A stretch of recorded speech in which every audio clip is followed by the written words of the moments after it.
This episode we have Baylee, the head roaster of Cafe Vita, a leader from Coffee Roasters Guild, and a managing director of the nonprofit organization that I actually got introduced to this whole concept for our podcast of She's the Roaster, which is promoting women in the production industry that I talked a little bit about in the trailer. You're going to get a good vibe of her attitude towards the industry and how it's just the clean-cut truth of what's going on and a lot of what she has to deal with her specific role as a roaster and working with the machinery.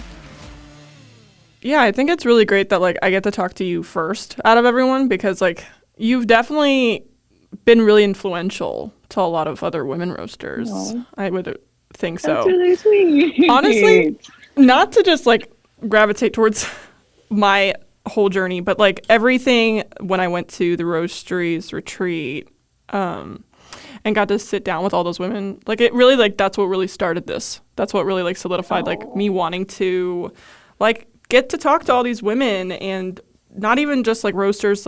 I would love to be able to talk and sit down with farmers and producers and importers and just hear their stories also. And I think honestly, I don't know if you remember, there was at one point we were passing the mic, introducing, and I don't remember her name sadly, but she was talking about how she didn't feel safe in her work environment, and if it wasn't for I think Kat, she would have never stayed. And that really stuck with me. What made you want to say yes? Obviously you don't know me.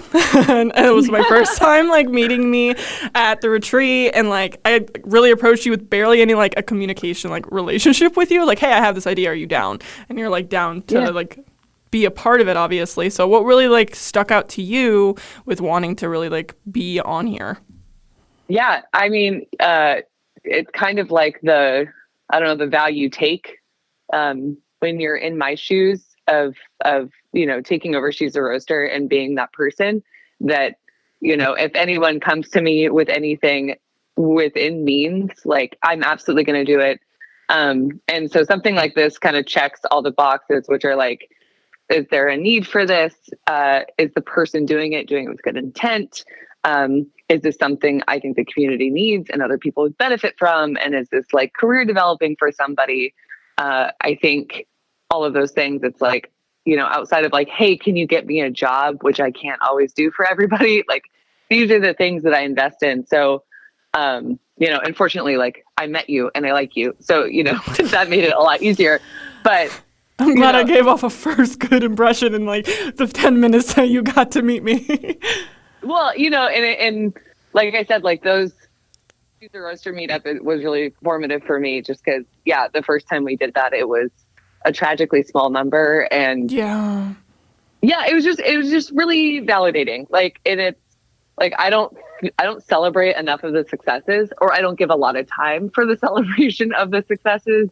So that was go ahead. I was going to say, I feel especially for you in your position, you're kind of an entrepreneur. It's really hard to kind of take a step back and look at your achievements because you're still focused on, okay, so I'm here, but this needs to be done. Oh, there's the next project. Oh, I have to start doing this. Okay, so this started, so now I can start doing this. So it's really hard to take a step back and really just take a breather. Yeah, and I'm just constantly burnt out. So then it's and yeah, then you're really busy. I mean, I work a full-time job, yeah, and then I do 3 other things that are they're about 70-hour work weeks. So I think, when I do a scholarship or a giveaway or I help somebody, it's just okay, cool, next thing.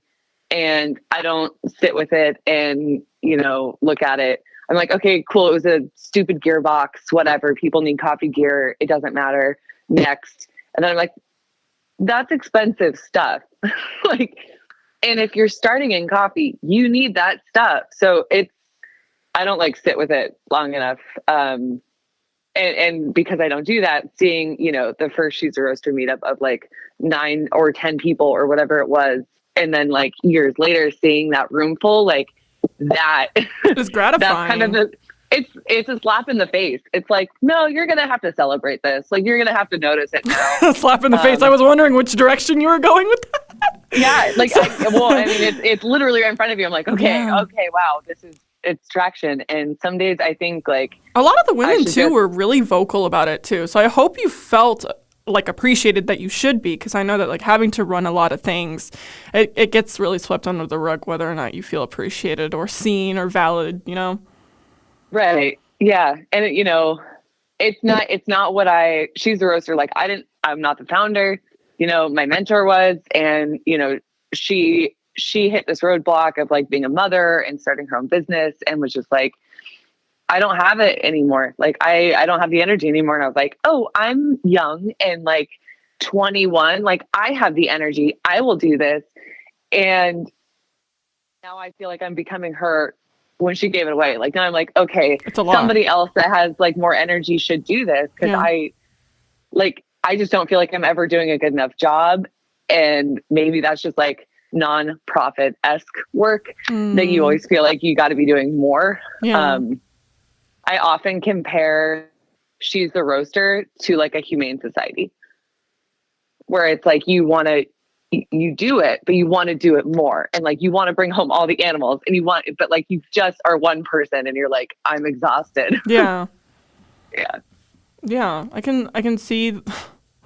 I think it also is like showing with how you're communicating it too. Like this is like something of great importance to you, but it's like obviously would help so much more having a support system to be able to help carry the load. That I feel like Yep. now you're starting to feel like this is a lot of responsibility, and it's like, how do I prioritize my personal time to my work time to like my passionate project time? So it's like I feel like it's starting to get a little bit overwhelming.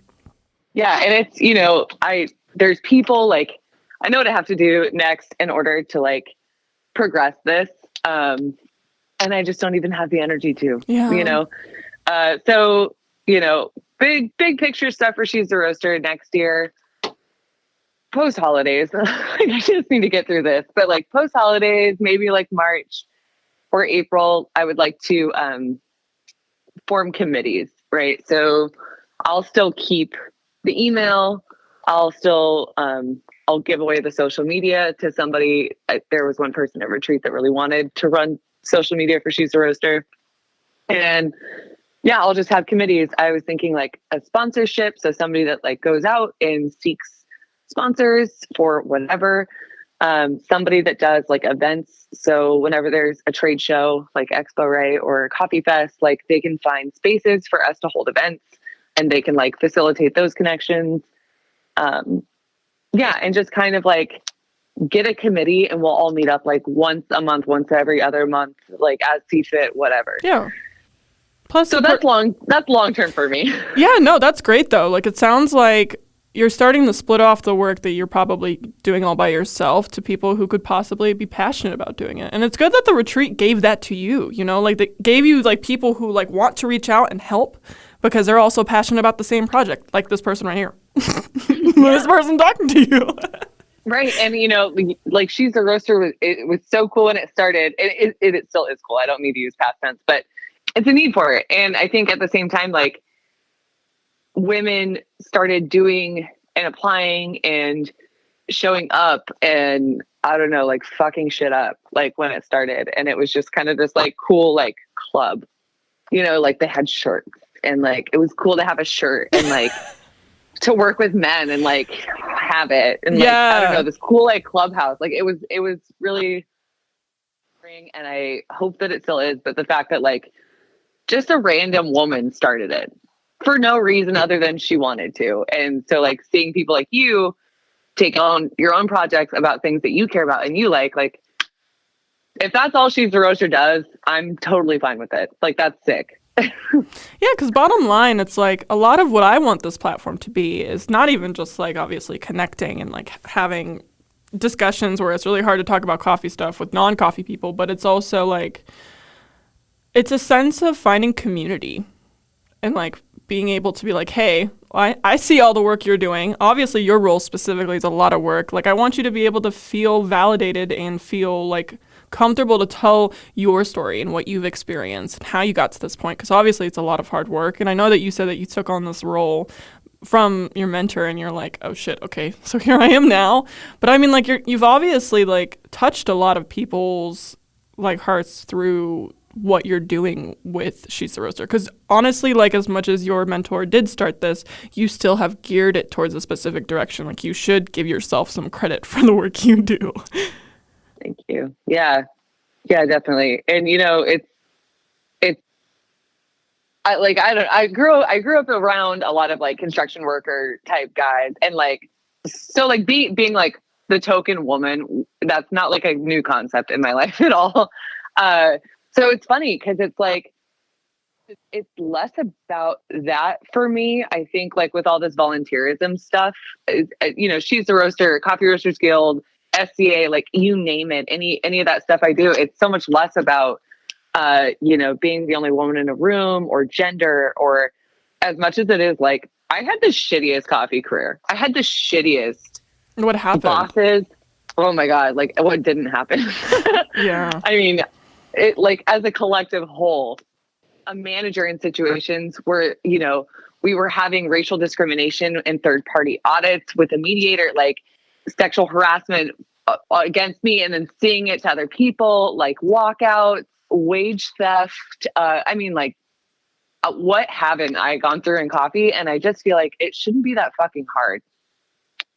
Like, it just shouldn't be. And if I could do something for somebody, you know, hopefully a collection of somebody's, but like for one single person that doesn't have to go through any of that shit, like awesome. That's the goal. Yeah, no, I think which is like why it's important to hear each other's stories. Like that's what I was like really curious on, is like you've obviously done a lot. So it's like if there was anyone to kind of vouch for needing just peace within this industry for us, I wanted to make sure that you were definitely on this platform to discuss it. And it's like I've only been doing this since May, and the way that the trajectory it's been going is just like it's been a lot of things that I didn't expect, but it was also stuff that has not surprised me because of the industry we work in, you know? Right. You're like, wait, coffee's poor? Like, we don't pay our people? We fire and lay off? Like, are you serious? That's so weird. So what did you want to do before you started doing coffee? Like, was there, like, did you just, like, have an idea, or were you just like, fuck, I just, like, started as a barista and I'm here? I was 14 and a half. It was my first job. Okay. This is it. Yeah, I had some second jobs. I had some kid jobs. Let's see. Kid jobs. Yeah, like I was a filing clerk at a golf and country club for, I don't know, a summer. I worked at my dad's construction company briefly. So, and I worked at a thrift store as a second job because I was like so cool. And it was so fun. And I got, you know, half off shit that's already half off. So it was very cool. It sounds like because of like, I think the environment you were around and the work environment that you already had like this understanding of what toxic masculinity is, and like being surrounded by the male ego and having to deal with kind of like stepping up and like being like, hey, like I'm not just a woman, like I can do the same thing that you can do. Yeah. Yeah. I mean, and you know, look, I do have a very supportive father. And, you know, when I was a kid, I was like, I'll just take over your company. He goes, as a woman, indigenous, like you would make triple what I make. And like go in the boys club and go fuck it up. Like, yeah, I love that. And you know, for him, it was like strictly financial. He was like, you're a minority woman, you know, like you fit all of the quotas, like you're affirmative action in a nutshell, you know? What's your ethnicity, if you don't mind me asking? I'm indigenous, Irish, indigenous, and Scandinavian. No hope. Just all aggression. I mean, I'm Middle Eastern, so if that makes you feel any better, we're still aggressive people too. Yeah, definitely. Yeah. I mean, it's a cool mix, but yeah, my tribe is in Washington, so I'm never going to leave the Pacific Northwest. If I go any further than like a 20-mile radius from salmon, I'll just disintegrate. That's funny. So yeah, I mean, yeah, I had a very supportive father, and I grew up with him and his friends, and whether that was construction or golf or gambling, I mean, I was a monster. I love that for you, though. That's great, because I feel like it's really hard to find empowerment around that. And I'm glad that you had support to be able to feel free to do that too. And then you meet other women that are like you, or just other people in general that just, I don't know, push envelopes, like to be black sheep. I don't know any of those things. Yeah. You find your people. Yeah. Yeah, I feel like I'm still on that journey to trying to find my people, but hopefully through this platform I can find more of my people, because at the same time, like, this is a lot of what I want to be focusing on, like being able to find strong independent women doing the thing, Yeah. With being in this industry, it's hard for me to ask you some of these questions because, like, I feel like you're not going to be affected as much. Did you ever feel like an imposter in this industry? Like, did you ever feel like... Dude, every day. Okay. Every day. Yeah, absolutely. God, still some days, to be honest. Yeah, like, hate coffee people. I do. Like, I do. I really do. And it's stupid because when people say, why you stay in this industry, I usually say people in like the top 3, right? And then it's like in the same breath, I'm like, no, I hate coffee people. I feel like they're so different. There's like different types. There's different types. I like other people's stories. I don't really like people in the way that I'm not very social, but I like other people's stories and I like other people's feelings and yeah. So I mean, I can relate to this so much. I don't like people, but I kind of like hearing about them. Yeah, it's it's just fascinating to see what people go through and like how they've overcome them. But then they're like, well, let's go out and do this. I'm like, my bed's acts calling. of service is also like my love language. Gotcha. So I think that, like I can't serve somebody if there are no people to serve. Right. So, yeah, I think, with the imposter syndrome part about people, hating coffee people, is that like coffee is such an opinional thing and everybody thinks that they're fucking right. Yeah. And I, can't stand it. Right. It makes me so grossed out. And I'm also like, as coffee is getting older and older, it's getting hipper and hipper. And I don't know, I'm starting to feel like the old white guys that would teach me coffee that I made fun of, that I was like, ew, you guys like dark roast? That's so gross. Like, oh, you're so basic. Like, now I feel like I'm that guy. I feel like I'm also becoming this person where it's like everyone's coming to me for suggestions, and then when I give them, they're just like, oh yeah, I could never do that. I could never be like that. Like I had different strokes, different folks. Like, yeah. Why, like if you are so like narrow-minded on trying different kinds of coffees, like why would you come here? Like my thing is like, if how some people are weird about naturals, like natural processed coffee, and then it's just like why are you here? Why are you judging without even trying? Like, I don't like naturals, I only like washed. Oh my god, what's that? And then they'll go to the same different coffee shops and try and like say some shit like they know some shit, and I'm just like, okay. Yeah. So, and when I get asked to do coffee interviews or like, articles, publication is something that happens, I shouldn't say very often, but at least once or twice a year. I usually shun away from that. Thank you. I usually shun away from that stuff because it's receipts. It's receipts. I'm not an eloquent person. I'm a consumer. I smoke cigarettes. I smoke weed. I drink alcohol. I eat spicy foods. Like, I'm a consumer. I am 95% of the people that walk through your front door. So if you want a coffee science, a Q grader palette, like go find it somewhere else. Like I am the people that come into your shop, and like that's so my opinions in this industry are very controversial. So I love that. Yeah, I mean, I respect the science, and I guess I just never want to do publication because I never want to hear whatever bigwig influencer man is like doing the YouTube videos come for me. I never want it. So I just don't do it. Yeah, the cancel culture and that like toxicity with social media is ridiculous to people who, like, I think I can understand this from a different perspective because like, it's funny, we're going to trail back to the whole like relationship thing. Like, I also don't really care for people, but what I do care about are the farmers and the producers and like the people I get to interact with, like where we get the coffee from and stuff like that. And that's what's really like made me love having conversations and like learning about people's stories. But when it gets down to coffee is only good when it's this, it's in this category, or it's in this bracket, and if it doesn't, then it's not good coffee, or if this doesn't like benefit someone else, then it's just like, it's soulless. It doesn't have what I fell in love with the coffee industry for, which is the interaction you have with the people. And I think like I can relate to the whole, like, there are two different types of people in this industry. There are the people that care about the people, and then there are the people that care about the money. And they care about the show. They care about the displays of like gestures that they can do to make it look flashy and attractive to the consumers that are trying to buy it for clout. Yeah.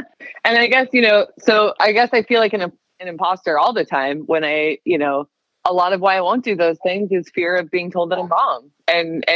But I can't be wrong about my own opinion. But it's just something I just don't feel like I need to put myself through necessarily. And I feel like a younger me was, if you ask me to do whatever, I just was like, yeah, like putting myself out there meant more than anything else. And now at this point, gosh, pro tip, like don't say yes to everything, because you end up realizing how many people you can't stand when you do that. That also accelerates your being burnt out. Yeah, it does. Like you get exploited enough times, you get burned enough times, and then you just don't want to do it anymore. So yeah, pro tip to anyone that listens to this that is like, wow, should I do this thing? I don't know. I'm having like kind of a gray, lukewarm feeling about it. Don't fucking do it. Don't fucking do it. Unless you're like gung ho for it, don't do it. When in doubt, trust your gut. I swear. That thing won't lead you wrong. It's usually your gut that's like, hey, this isn't right. That's when you're like, no, you're right. Well, with all of this going on then, with all of like, you keep saying you have controversial opinions, and I want to like push you to tell me them. Oh my gosh. Okay, I got it. Freshness is like a huge one for me. I will die on the hill that I don't even want people to have the coffee I roast until it's been like off roast for at least a week. At least. Maybe 2. Like the people that reach to the back. Fine. The people that reach to the back, or they're like, when's the roast day? And I was like, it was yesterday. And they're like, I'll take that back. I'm like, you don't understand. Yeah. It hasn't had time. Yeah. I mean, even, a lot of coffee shops, specifically like grocery or roasteries, like they pull grocery after 10 days in their shops. They'll like pull espresso or bags that are 12 days off. Yeah. That shit drives me nuts. I've made quite the stink about past crop coffees. If you don't know how to roast them or you think they taste different, be a better roaster. You better say it. Okay, my mentor told me the same thing. I'm very grateful for my mentor for giving me this like very non-pretentious level like handbook. It wasn't a handbook. It's basically Modulating Profile Roasts by, I think, Rob Hoos. And like, oh God, I just started reading it. Oh my God! Because like for me, like, reading it. I hope. I've been avoiding it. I mean, like, to be honest, I started my coffee like roasting journey with literally like 1 day on the actual roasting machine. He gave me the book to read, and I'm like, this is like a different fucking language. What the fuck does this mean? And then I revisited it after like obviously roasting for a period of time, and I'm like, oh my God, the way that this is helping me profile roast so much. But like, I'm very grateful for him for showing me the fact that there's no such thing as bad coffee.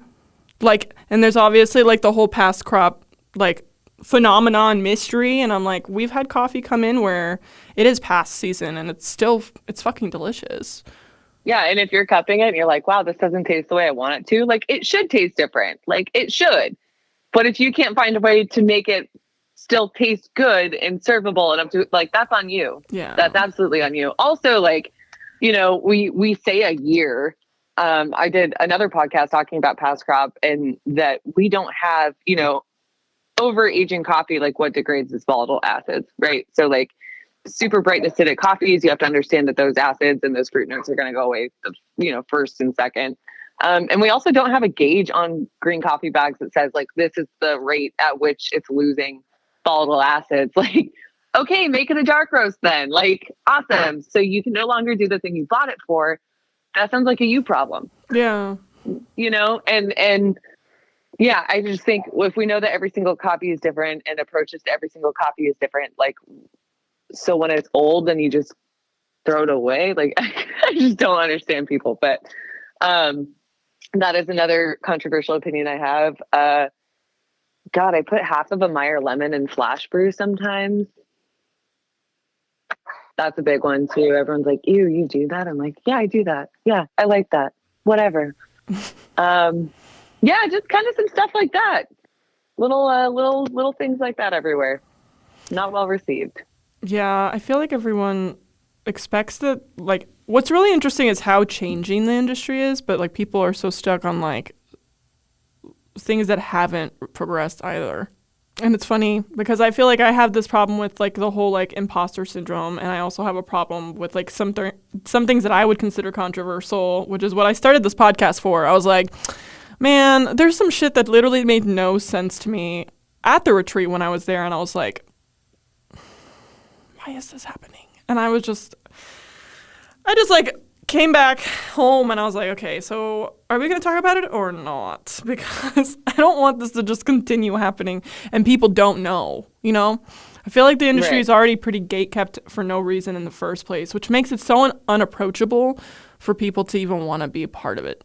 Yeah, that's true. That's true. You know, and like, yeah, I came from I've been roasting for a decade, and the guys who taught me how to do it, they had that firm mentality that, nobody knows what goes in our coffees. Like, it's a secret. We are a secret society of coffee people. Like, you must knock the secret knock to enter. And, what's the magic word? There's a level of appeal to that I'm into. And, but like me as a young roaster was like, oh no, we should be so like no gatekeeping, tell everyone. And like now the older I get, the more I'm like, you know what it is? It's not like those people gate kept it because if they told their secrets, anyone could do it. Right. I think that that's why they would do it. I think that it's absolutely job security for that roasters keep secrets about developing coffees and like how they do it and their little personal styles, because they don't want to be copied and then become, expendable. I think now, and this is maybe my old white guy thing that I say, like, yeah, anyone can do it. But like what drives me up the wall batshit crazy is when people are like, I want to be a roaster. And I'm like, cool. Do you know what that means? Yeah. That means forklifts and hairnets and grease guns and maintenance, like heavy maintenance days. That means trying to source exhaust pipes and measuring and like working on your afterburner, replacing thermocouples, like loading green coffee. Like that's what that means. And I feel like now if I hear one more, I don't know, they're almost like a passenger seat princess. You know what I mean? Like, I just want to roast. And I'm like, unless you can do the whole thing through and through, like you don't get to. Yeah. And I feel like it's always, a lot of like competitors are like, I want to roast my own coffee. And I'm like, yeah, you can, but like, you're not actually a roaster because you're not applying. It's not just plugging in your laptop and following the curve. Like that is not it.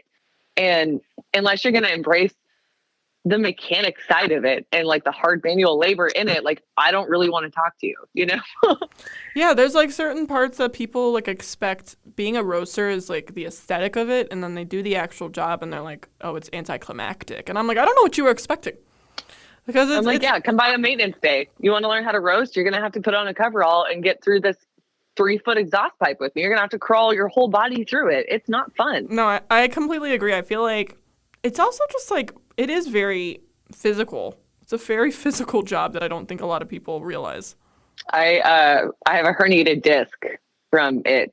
Yeah. And then now it's probably nerve damage now, because now what I'm going through is like a numbness. But I mean, I've had my back ultrasounded. I've had so like it's called e-stim, but they put acupuncture needles in the nerves in your back, and then they shoot electricity through it. I mean, I'm seeing shiatsu once a week. Like, I mean, yeah, it's and funny, no one talks about that, that, yeah, I'm 30 with back problems. Like, yeah, it's ridiculous. Like, I had to start. Awful. If it wasn't for the fact that I go to the gym regularly, I honestly don't think I would be able to handle the heftiness that comes from like lifting the bags, dealing with the machinery, and like Totally. And like, I stopped working out because my day job became a workout. And then that's probably how you know what I mean? So it's like, yeah, now like I'm going through physical therapy and I'm going to the gym again and I'm like getting back into it. But it's like, I have to revert like 8 years of not like atrophy. And It's a lot. Dude, it's fucked. Like, how do you do this without insurance? Like, I don't know. We need to start a GoFundMe for every single roaster going through problems that like doesn't have insurance. Cause like dude, I'm in the thousands for copays and my I was gonna say. I think it's my tribe pays for it and I'm like thousands of dollars in. Like it's insane. that's actually something worth talking about. Why do you think, like, we're obviously a product of this, but why do you think we stay in the coffee industry despite the fact that, like, we possibly don't have benefits? We understand that this is not a career where we're going to financially be dependent and be able to, like, successfully. Because I know that you just talked about it earlier, but I'm like, in my head, the way that you're talking about it, I'm like, you mentioned people who don't have health insurance and doing this job, and I'm one of those people. And then I'm like, I talked about this with my mentor too, and he went from a job that was very similar to now having a job full of like a 401k benefits and everything, which is great. And I feel like that's pretty rare to find. But like, why do you think people stay? Do you think it's rare to find? Because I feel like why are you holding out then? Oh, who's interviewing you? Yeah. I think a lot of it also depends on location. Let's talk about that because like I'm from the Midwest. I'm literally in Columbus, Ohio, as we speak. And as you can tell, the roasting community, one, is very small, and the average hourly rate to living cost is not adequate either. So it's pretty common to find really low paid jobs with no insurance to back it up. Yeah, true. Very true. Yeah. I mean my first roasting job, no insurance. My second, wonderful, wonderful benefits. My third, pretty good benefits. My fourth, no benefits. My fifth, like it comes and goes, you know. And yeah, I don't know. Like I've always, gosh. So in my adult life, I think I've gone without insurance for 1 year, and that was fine. I made it 1 year. But yeah, I mean, anyone listening should absolutely go try to find the big roastery in town that can afford you. Being a bigger roastery and then being a smaller roastery, they're obviously going to give you more than they can. If you're working for a smaller roastery, it's going to be really hard to be able to get what you need. So, right. Have you ever encountered toxic femininity? Like, have you ever encountered that within the industry too? Fuck yeah. So many wild stories. Yeah, no, this is actually the platform I'm going to use to talk about this. So go for it. She's the Roaster. Like a lot of the scholarships, or opportunities rather, just any of them, you know, we create a Google form. I usually recycle a couple questions that have worked well for other ones. I assemble an election committee. The election committee, usually it's an odd number of judges. I've had as many as 5 and as little as 3. And I mean, I would go up to 7, I guess. I just feel like that's a burden for 7 people to go through that many. But regardless, like, so we have these Google forms, and some of the questions are like, you know, a pretty normal one is like, hey, what are the hardships you've overcome, right? It's a very generalized, vague one. And I can't tell you how many applicants give me an HR incident about this guy that they work with who makes more than them and took their opportunity away from them.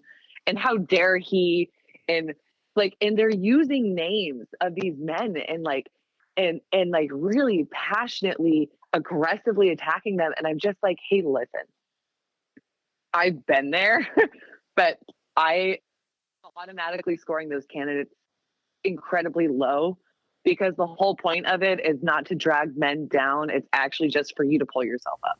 Okay, you better talk about it.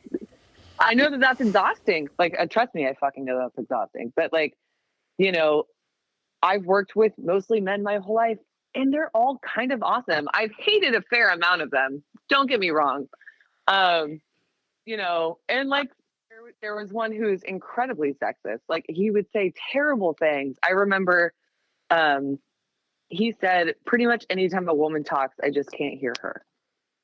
He said that in a company-wide meeting. Everyone heard it. And I was mortified. He said it about me and I was mortified. So like, I get it. I totally understand, but like, you can't answer application questions and be forward facing in that extreme of a manner. And when I read those, I'm also like, do better. Like, be better than that, because like you're letting them get to you, and this is stupid. And we all know that this is happening and this exists. And you telling me your HR incidents in this questionnaire, it's, you know, that I'm not going to give you brownie points for this. I don't know what it is with like, I mean, like, I guess like I should also preface, like, I don't want to use this platform as like, we're going to talk about shit with men. You know what? Like, I don't want to be like, men are shit. They are worthless. They don't deserve to be a part of this earth and this, the air that I breathe, the air that I walk around. The biggest thing is that like, it goes based off of what you're exactly saying. Like, we understand these are issues, but like, we shouldn't feel like we can manipulate to be higher than them. Like, we should be able to work just as hard and show our work for it and be still like morally good people. Yeah, I also like stand by that whole like be better, because it's like, I think anyone who goes into this industry as someone who had to learn, but like understands that the more you interact with the men that are in this industry, not everybody is out to get you. Like, I've met some they're all like, yeah, they're great. Yeah, I was like, I've met some really chill people. I've met some really supportive people. I've met some people who have made me feel validated. So it's like, it's important to see like there are goods and bads, and it's not just like this whole negative atmosphere. I guess like what I want to be able to do is, okay, so here's the issue. So what is the next step? Like, what would you do? It was like, okay, so we understand this is what's happening. What would you do to try and make things different? Is that what you started She's the Roast? Well, yeah, I mean, you didn't, but is that why you're like choosing to go forward with all of the She's the Roaster nonprofit stuff? Yeah, and I think that, you know, I've given a lot of I don't know, pep talks. I've been a manager for many years, and I'm a terrible manager because I'm like the cool aunt. I'm not like custodial. I'm like the cool aunt that like helps you through things, right? So me being like, hey, when you ask for a raise, how do you ask for a raise? Do you say, I need more money because I'm poor? Do you say, I need more money because like they all make more money than I do? No, you can't say that either. Like, you have to be able to show, this is my job description. Here's the responsibilities I've taken on and I've exceeded in. Here's my tenure. This is how long I've been experienced in the whole industry. Like, you really need to like create a whole plan here, and prove your point. And so when those, you know, questions for She's a Roaster come in and people are like, that guy got my job and I didn't get it. I'm like, that's exactly not how you get it. And, you know, if we're going to continue to like coexist in an industry together, you know, me asking, what hardships have you faced as a self-identifying woman or non-binary person? Treat it like you're asking for a raise. Like, say like, hey, listen, like, you know, physically, I can't lift as much as some of my coworkers. So like, that's a hardship I have. So like, here's what I've been going to the gym. I've been lifting. I'm trying to get stronger so I can prove that I can do that job. Like, yeah, great answer. Wonderful. We love it. 1,000 of them. There's 1,000 of them. I think the bottom line is like, you can't just expect like just for things to naturally happen progressively over time. Like, you have to show up for yourself. Like, I think that's really what's sad about some people in the industry where I've watched them, like, they have such strong creative ideas, or like they have suggestions, and a lot of the time they don't speak up, and then they get upset when they don't. And I'm like, okay, but you have to understand, like, nothing's going to change. Nothing's going to get better for you unless you start standing up for yourself and putting yourself forward and saying like, hey, this is everything that I'm doing. And it's like, it makes sense to be I think like it's good to not come at it from an emotionally aggressive standpoint, because that's something I would do. I'd be like, hey, so this is because I'm emotionally very aggressive. I'm all fire, just, and whether it's good fire or bad fire, like super cool, passionate things, or just me like losing my damn mind. Like, I'm all fire, and I know that. So like, man, I have men proofread a lot of things I write, because I just need to know, like, I'm never going to let somebody tell me that I'm being that girl. And so like, good coworker friends I have, I'm like, hey, like, read this for me. Just read it. And like, I don't need your critique. I just need to know, like, gosh, if I sent an email to my boss and I was perceived as being emotional or a bitch or out of line, like, I would lose it. So I'm like, just read this and tell me, is it that way? And they're like, nope, that's good. I'm like, okay, cool. One man already said it's good, so two men probably think it's good. Cool. Yeah, I was gonna say, I think I've also gotten burned on the back end of reacting first versus thinking it through. So I'm at this point where I'm like, okay, I have this feeling and I probably should let it simmer for a little bit and then reevaluate where I'm going. And I think that'd be a good tactic for a lot of people who feel like they're wronged. I know it's like immediate for us like to want to talk about it and like have a conversation and find the instant solution, but I think it's really important to take the feeling you're having, let it like just ride that wave and then revisit it, because there's a lot of things that we could get out of if we just took a step back versus going all in. Yeah. Or just, just pull a classic dude move and just don't talk about your feelings and walk away. That's a good one too. Oh my God. For the record, I really miss working with women. I really miss working with working with anyone that actually isn't a cis male. Like, I actually really miss that. That should just get noted, because I feel like often I talk with another, she's actually like a sister of a best friend to me, but she's also a coffee roaster. And we're like, dude, you know what? Roasting with women is so different. much easier. Bro, I don't know what it is. I don't know what it is. I just feel like, okay, so from my experience at the roasters, like roasters retreat, like I think like for someone who's obviously kind of very new to this industry, talking to someone who's a veteran in this industry, I think it's a really interesting concept to talk about, from being around a lot of the men that were in that retreat to being in that organization, like of the nonprofit, like little like 45 minutes, by the way, which was too fucking short. Short. We'll fix that next year. Yeah, we'll fix that next year. And it was like, the women just like bring a different energy. I feel like it's like we give a fuck. We care about what we're doing. And it's like, I don't know, I don't want to discredit a lot of what men do. I think it's like women do kind of lead emotively. Like, I think like as a collective. And I think, just personally, like a lot of my feelings is that when I'm with, non-binary people and women specifically on teams, the way that leadership in the team goes is usually a lot more like, you're as strong as your weakest link, so let's pull up the back and all go together. And I feel like working with men, it's like by your collar, pulling whoever, like they're running and you're just like getting pulled. And like maybe that's a nature nurture thing. Like, I don't know. I don't really want to pick it apart, but I just feel like, and in the same breath that I bash working with men, I also just want to say, like, yeah, the original question I think was toxic femininity, which is very rampant, at least in my volunteerism. And yeah, that's a younger me was like, fuck the patriarchy, fuck men, we're gonna take them all down. Like, she is woman, hear me roar. And like, an older me is like, okay, listen, like if there's like a mantra to give to like younger people in coffee that want to roast or want to get into a male dominated section of that, like, poise. Screaming fuck the patriarchy is very not graceful. And though totally true, fuck the patriarchy, like it isn't gonna get you what you want. So yeah, that whole pulling yourself up as that is like very, very imperative. What would you tell the next generation of people? Like the next generation of like any facet of the people that are in the industry, God, I'd have to write a book. Like, is coffee even going to be around for the next generation? Oof. Yeah, hot take. I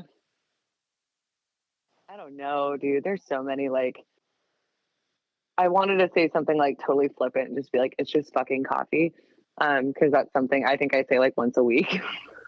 Yeah. But it just depends on what it is. Like, if there's people getting into roasting, unfortunately, there is no university day roasting. Like, there is the books out there are fucking trash. They're fucking trash. And because it's a one-dimensional look at things, for me, I feel like a lot of my education, and I've been really fortunate to work for companies that fund it. So I've been really privileged in that way. And having taken, SCA courses and gone to retreat for majority of my career, and like for having done these things, like all of it's bullshit. All of it, it's fun. It's like, it's cool. It's an experience for sure. But like at the end of the day, My mentor told me when I was having my first episode of imposter syndrome, she said, "How many years have you been roasting?" I think at that point I was like 4. And she was like, "Cool. 4 years. Whoever is newer and better than you and more passionate about it and getting opportunities that you're not, like, you have 4 years. They don't. And like, nobody can take your years away from you." So yeah, I don't know if I actually had a mantra. I want to do something funny or give advice. It's probably just fuck around and find out. That's probably Fuck it. around and find out. I love that. No, that's probably it, because it's like, you know what you like until you do it. You don't know what you don't like until you try it, right? And then Right. yeah, you just got to do it all. And yeah, fuck around and find out. That's it. Pretty much everything I can think about can get boiled down to that. So That's a really good like giveaway of. Someone gave me this advice when I started. They're like, it's not what you think it is. And just go into it with that mentality. And I'm like, you know what? Like, I was like, maybe that person's just being pessimistic. Because I think I also, like, entered this roastering, like, lifestyle with this idea that it was going to be, like, this specific, like, aesthetic. And, like, I think I felt also victim to that. I don't want to, like, act like I'm not. But I think the biggest thing that really, like, hit me in the face was, it's really not everything you think it is. It's really not. And it kind of does go back to it's just coffee. It really, and then which is a good one. Like, when, you know, God, like, what pisses me off some weeks, like production schedules, right? Where I'm like, okay, well, we can't fulfill that order until we do this order, and like, here's why. And like, my roast schedule, like, it's just fucking coffee. Like, I don't even know why I'm wasting my breath talking to people about like an order of operations. Like, I don't even care.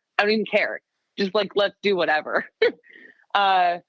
Yeah, I like that one a lot. But I will say it is very frustrating for, you know, producers to say like, "Oh, it's just coffee." They're like, it's actually my whole livelihood and like what I do. Right. So we're definitely coming at it from a roasting perspective. I think is like the highlight of this specific episode is like we can only talk. Roaster, right? I was gonna say we can only talk as roasters what we deal with on a daily basis. It's really interesting considering like my roasting position in comparison to yours is very much like I'm a Swiss Army knife of doing everything. So I do all the coffee buying. I do all the coffee purchasing. I work with the importers. I do all the actual roasting and all the profile roasting and all the packaging. So it's really interesting coming from all the facets and then like hearing how you interact with people is really funny. So yeah, I also kind of did this podcast with the idea that like I'm like an ant in this field where I don't literally know anything. And it's like, I want to meet other like non-binary folk and women. That's great. That's great. Like, and like, if you want to stick with it, like that's totally cool. Like that was everyone that you look up to or that, you know, and those books that you're reading, like those are those guys too. It's like, you start and that's totally fine. And like, I was a drive-through barista. And like, we didn't even have plumbing. Like, it's the Pacific Northwest, like cars on both sides, a drive-through. It is what you make it, you know, like, and because actually I didn't want to be a roaster. I wanted to work on espresso machines. I wanted to be an espresso machine technician. Plot twist. And then, and then I'm a nerd. I'm like science a lot, right? And heat transfer and thermodynamics and things like that. Just things that I like. So I learned how to roast. I didn't realize how much I'd fall in love with what I was doing until I really went through it all. Like, I didn't realize how much of, like, we're talking shit a lot of the time about all of the maintenance shit and all the things that we do as roasters and, like, the cleaning and, like, no, that's the best part. Like, all of it. It's just, like, weird how much I find a lot of passion with working with a roasting machine. And there's, like, an oven. Yeah. People make whole careers out of baking, so why can't you with coffee? It's the same fucking thing. Mm-hmm. I also think that, like, you made a really good point. It's like the people who are listening, if they're interested in wanting to roast or if they're interested in just being introduced to this, it's like literally go talk to the roasting person. They'll talk to you for like 30 hours about what they're doing and like the new like coffees that they're bringing out or the new coffees that they're bringing in or who they're working with or what they're really interested in, or they'll debate. And like they probably won't, honestly. Like roasters are assholes. Like I mean, I don't know. It'd be They probably won't. I like that you think that would happen, but what I can tell you is like there's probably a coin toss of me doing that to somebody. Like if somebody's like, hey, I'm really into roasting, I'd be like, yeah, prove it. Like depending on who it is, right? Like that was the best response, because I feel like I've met really good roasters where they were like, oh, finally someone's talking to me about this. Yeah, no. And it goes that way for me too. Like to the point where like my partner's like, you need to come with like a warning label. Like if somebody asks me a roasting question, it's like, do you want like the 30-hour response, or do you want like, I just need to know what one you want. Yes. But like even then, if somebody was like, I really want to learn how to roast, I'd be like, cool, packaging department's over there. Go start there. Do that for 6 months, and then maybe I'll look at you if you want to talk again. And it's not because I believe in like, I don't necessarily believe in like you have to earn it, but I do think there's something to be said about the seriousness of wanting something.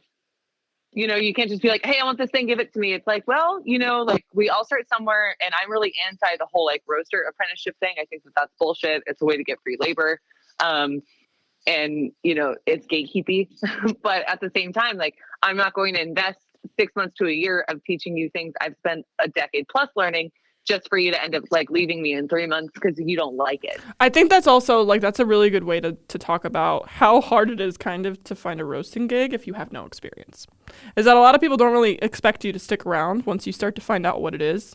And which is kind of like really interesting, because I remember when I tried to get into the roasting gig, how hard it was when I had no experience. And then now I'm like, okay, I can kind of understand why people are a little bit apprehensive before they start. I mean, especially like, I don't know, you could start a fire. Like, but you know, you can just like burn the whole building down. Yeah, like, and then it is kind of a high risk thing. Yeah, for sure. Like, you know, and I wish customers knew that. Like, I'm in a space now where like customers have to walk right by the roaster to go to the restrooms. And like the fact that you can't see that I am quickly moving and I'm clearly like on a timer and moving with urgency, like that should probably tell you that this is a safety thing. Like I'm not moving that fast because I'm excited to be at work. You know what I mean? Like I need to get over there and do this so like we can avoid anything bad. Yeah. Yeah. That's really funny. I'm not doing this because I want to be here.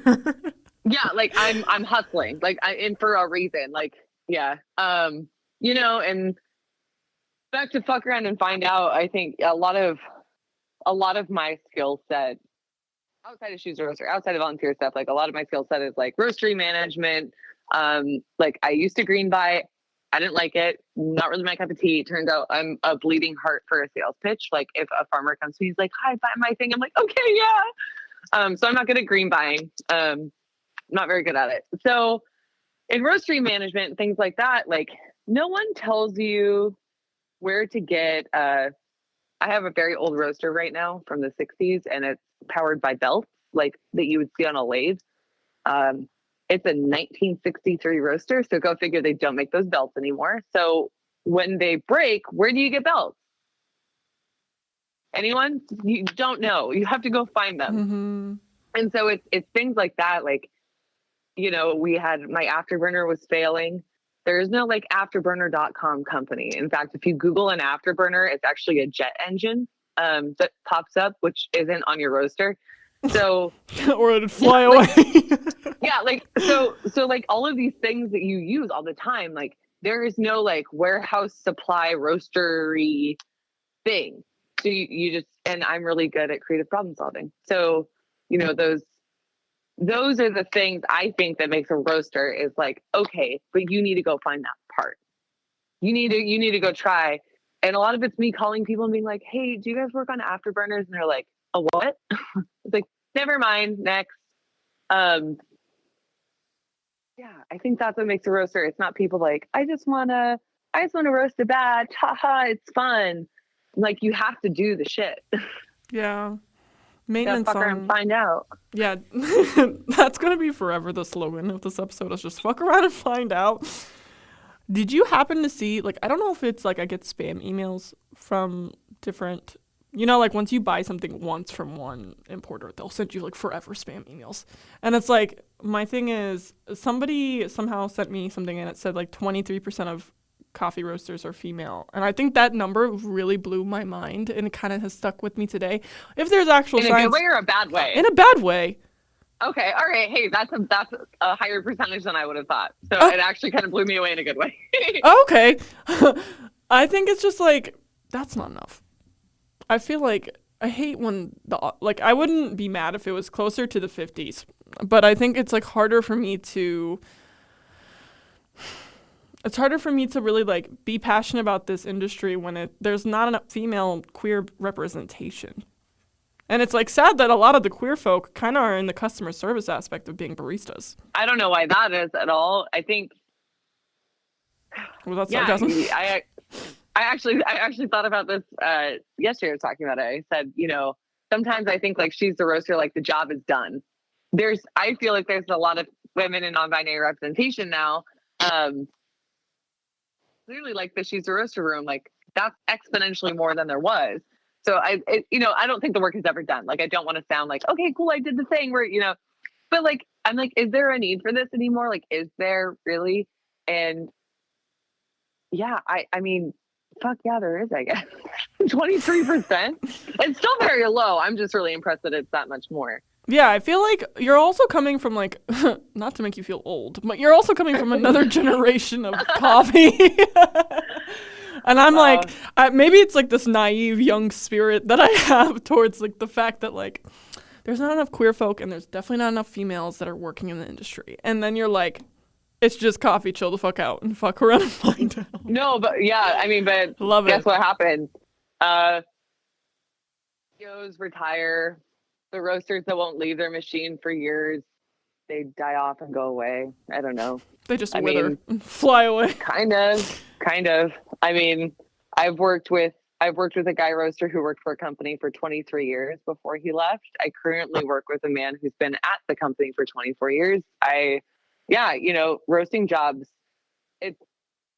they're hard to find as much as it is that they don't ever become available. And I think once they do become available, they hire internally, which I think is brilliant. So, if I had, if you want to be a roaster, go be a barista and say you want to be a roaster. Just keep saying it until like somebody hears you and understands that. If that's not an option and you just want to be a roaster, like go into packaging or shipping and like same thing, like just keep work from the ground up. Yeah. And then, it was funny. I actually didn't want to roast anymore. What year was that? I think it was like 2000. What pulled it for you? I don't know. It just didn't seem like it was a long-term thing. Like I could sustain it. And like, I don't think that was necessarily financial, though that was a factor as much as it was. I wanted to go into like an art department. We had an art department at the place I worked where they did all the private labels and graphic design and things like that. And so I was like, oh, that sounds fun. Like I had a certificate in graphic design work. I, drew in my spare time. That was like very interesting to me and cool that I could like work in coffee but still do art. So yeah, I was holding out for the art department, and then they needed a roaster. And I was like, yeah, no, I wish. I was like, I like told my friends, told all my friends that I knew that roasted. And I was like, dude, go apply, like company, killer benefits, like whatever. I was in packaging, like, and I was just holding out for the art department. I was like, go apply. Everyone's like, ew, that company? Like, no way. Ew, macro roasting? No, And then the supervisor came to me and said, I'll give you $2 more an hour than what we were offering if you take it. Because I said, no, I want the art department. He said, $2 more an hour. I said, okay. So yeah, then I kept roasting. What a story to get here. I know. And you're still here today. I wish it was like really inspiring and awesome and like totally heartwarming. Like I did this for the first time and I knew forever. Like, yeah, I don't know what my life would be like without that shit anymore, to be honest. Like I signed a blood contract. I'm probably going to be around for a long time. I think that's just like how that kind of works. Like, I think what's a really interesting thing is what you said about roasting gigs are really hard to find. Like in general, like the jobs are never open and then they hire internally. And I think that's a really interesting thing that you said, because for someone who's also interested in not staying where I'm at and wanting to also progress in a different area, finding a roasting gig is like the most intimidating thing for me. What do you mean finding one? Like if I was to move from Ohio to move somewhere else, but still wanting to do roasting, like that's the most intimidating thing. And it kind of makes me feel a little bit trapped with where I'm at. If I was even unhappy with my job, which I'm not, but like in general, like it's just trying to still stay in the field that you're working in and then also going somewhere else. It's really hard to like find a stable idea that, yeah, this is going to be an opportunity for you. Yeah, I mean, I did that. So I moved from Washington to Oregon in 2020, like a month before shutdown, and I was looking for jobs, and like, yeah, I was roasting, and I actually had a couple importer friends that, importers have a very large market, usually regionally. So if you tell a regional importer that you're looking for work, they usually know when somebody's hiring. Um, and so she was like, yeah, I know this company, and I applied and I got it. But, that was just a really lucky situation for me. And I had, the privilege of being patient. Like nothing was forcing me to move. Like I could move whenever I wanted to. I just knew that I wanted to at some point. So I don't know, for that solution, I would say go be a barista at a spot that has roaster in the name. Start over. Because at some point they're either going to expand and need you, or someone's going to quit. And yeah, I mean, if you could hold out being a barista for 1 year, I guarantee you turnover is so effing high. Like, yeah, you get in there soon. Is there a specific thing in the industry? It doesn't have to even just be roasting. Like I know that like you focus mostly on the roasting aspect. Is there like something that you're extremely passionate about that like this is a lot of the reason why I'm here? I would have quit coffee a long time ago if science wasn't involved. I don't really like God, how do I say this? Like People? airy kind of. Yeah, well, fuck yeah, that one for sure, that one. But like, I also don't like these very airy concepts of like, flavor profile and notes, and like that shit really turns me off. Yeah, so like thermodynamics kept me in coffee. No, thermodynamics turns you on. Yeah, absolutely. I know. Isn't that weird? Like, especially like as a creative person, like heat transfer. Yeah, I everyone's always going to say like the producers, and that's just true. Like, um, I hate how like white savior, loving producers sounds at times, and I will never get behind a company that like uses producer stories for sales. But there is something really poetic in the sense that like people spend crafted time and energy excelling at this one thing, and then it travels the whole fucking world. And then we do this like weird witchy thing to it. And then people do it every morning, like ritualistically every morning. Like there's something like really, I don't know, kind of woo-woo-y about that hits for me. Kind of spiritual, I guess. Yeah, that part kind of checked all my boxes. Like I could never have a desk job as much as I wanted one at one point in my life. They're I'm not way worth too it. high. No. I need high stress. Like Okay, and, but like, and have you worked in the service industry?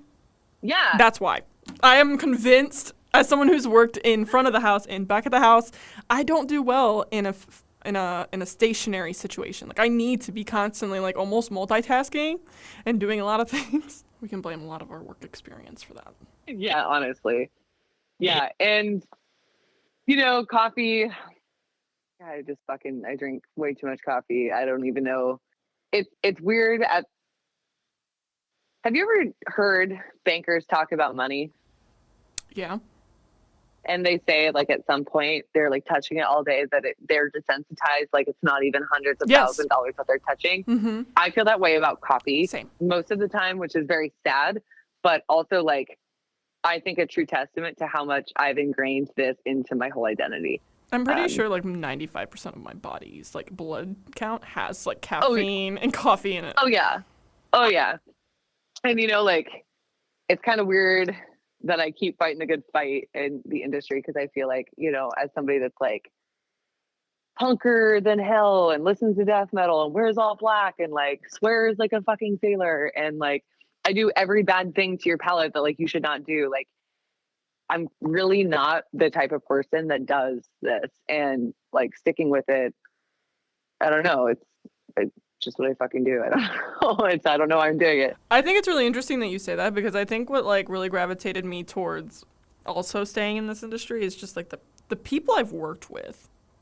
Like a lot of the friends that I've made working in coffee are some of the coolest fucking people I've ever met.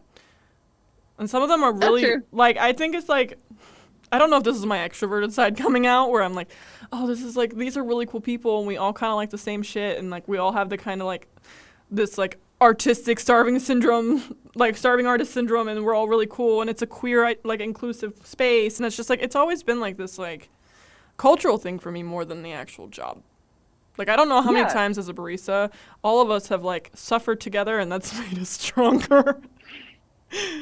definitely. I Yeah. mean, yeah, it's team building, you know? Yeah. Team building through pain. Obviously, like I want to give you like a chance to like talk about She's the Roaster and like or other projects that like really like you're starting on or like really passionate about, or like talk about things that really like in the industry as a whole. It doesn't even have to be connected to you, that you're really passionate about that like, people should check out. Shameless self-promotion plug. Go for it. She's the Roaster's super awesome. If anyone's listening that has sponsor opportunities and wants to donate anything, please email or reach out DM to She's a Roaster. Like always accepting donations, and better yet, like the scholarship opportunities are what drives education, which is how we get more roasters and how we keep our roasters like relevant and active and inspired.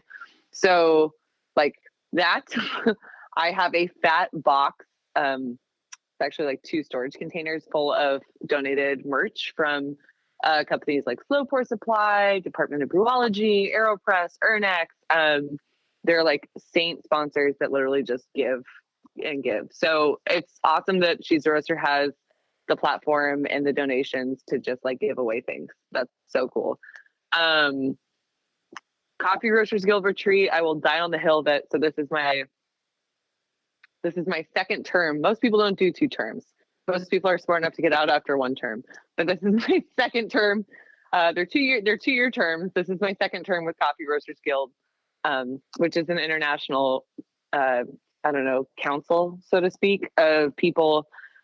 We create events, education events. If you take classes at Expo, we're usually the content creators for that. We do a lot of community outreach on social media and things like that. So regardless, like what I oversee in that is Coffee Roasters Guild retreat. It's usually the last weekend of August every year. It's incredibly expensive and it's worth every dollar.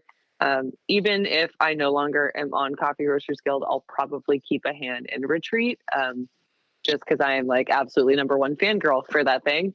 I love it so much. And yeah, I know what it has looked like, and I know what I can do differently, and I know how we can make this better, and I know that it is a massive financial bit to chew, just to get there, but it's worth it. And so yeah, Coffee Roasters Guild retreat, if you haven't been, you should check it out. Ask your employers to help you, and if they won't, Diedrich runs a scholarship for anyone that wants to go. They I usually have take one 4. this year. Nice. Yeah, they usually take 4. Yeah, and there's just a lot of people. I mean, if there's other nonprofits, like I'm sure Glitter Cat wouldn't mind maybe helping for funding, or if they can do something in the future. Like, yeah, those are kind of my 2 selfish plugs there. Yeah, there's nothing wrong with that. That's the whole Yeah. point of this too. It's not just to talk, it's to be able to like, this is your hard work. Go ahead and talk about it. Well, right, and like none of this, none of it directly benefits me. So like, and none of it's like an ad.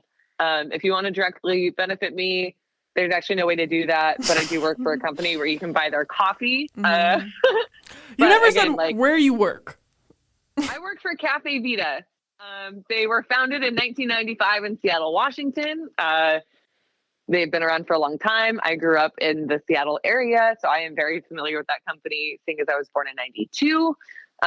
And yeah, so now I work for them. We roast out of Seattle, New York, Portland, where I am, and then we're opening up a roastery in Phoenix. We have the cafe already. That's so awesome. Very cool. Yeah, it's nice to be back in a Pacific Northwest company, especially a company that I've known my whole life, essentially. And like the people are phenomenal. I'm fucking happy. Like I love that. I'm appreciated. Yeah. And what's even cooler is the Seattle Independent radio station, because I was like such a cool little hip kid. It's called KEXP. And they would play like Sonic Producer was like the punk radio station that would like come on like, I think it was like Tuesday or Wednesday nights. Anyways, Cafe Vita is open inside of the KEXP building. And so it's kind of like my love of like my music. Yeah, it's like coming full together. circle right there. It is like, I'm super queer for it. I fucking love it. Like I'm just gushy and mushy about the whole thing. But yeah, so I work for Cafe Vita. If you want to support me, there's no way to do that, but you can buy their coffee. And their coffee is great because I can vouch because I've tried it. Nice. And my word is law and no one else's matters. It was great talking to you. Like, I'm glad that I got a chance to like really talk to you and like get to know you. Yeah, anytime. Like, and you know, if anyone's listening to this, like, this isn't just an Elena special. You know, I'm a resource. God, I almost said ally. I fucking hate that. I'm a resource. I guess I am an ally as much as I hate that word that people use. You know, I'm a friend. Hit me up if anyone has any questions. You know, within reason, I'm here to help. Within reason. Like, don't ask me to come and help you move. I actually love moving. So if you did, then never mind. But don't ask me for a job. I'm not the hiring authority at my company. Yeah. Don't ask me for my secrets. And if you're going to sit on my Instagram, on my personal Instagram, and ask me 1,000 questions, understand that time is money, and I will be nice. But at some point, I will not respond to you. Do not try to sell me green coffee on my personal Instagram. I am not a green buyer anymore. Everybody listening is like, dang, she's really had some of these answers waiting to be said. I'm not going to be an influencer. I hate recording my face, and I'm never going to be that person on Instagram because I am terrified of fucking people. So, no. Point blank, period. That's it. So obviously we just heard Baylee and I talk a lot about different aspects of the industry, but a lot of it, from what you can get from Baylee, is this is so it's the best thing that you can get from it is fuck around and find out. If there's anything that you've learned, there's nothing you can really learn from listening to people. If you're really interested in what we're doing, you have to fuck around and find out. You got to get into the actual position, get your hands and feet in. Experience is more than just like what the aesthetic of the coffee world can give you. And that's when you really know you actually care about what you're doing, is that you're willing to go through all of the grime and the annoying intricacies of trying to find machine parts and like understanding the machine itself, because it's a hard job. She was talking about her pain of like having to heal through and with her body, and it's a very physically inducing job. So it's really important to just fuck around and find out. That's the only thing. The best thing about Baylee is her clear attitude. Like, what you see is exactly what you get, and I totally respect her for that. You know, you could just fuck around and find out what the next episode's gonna bring.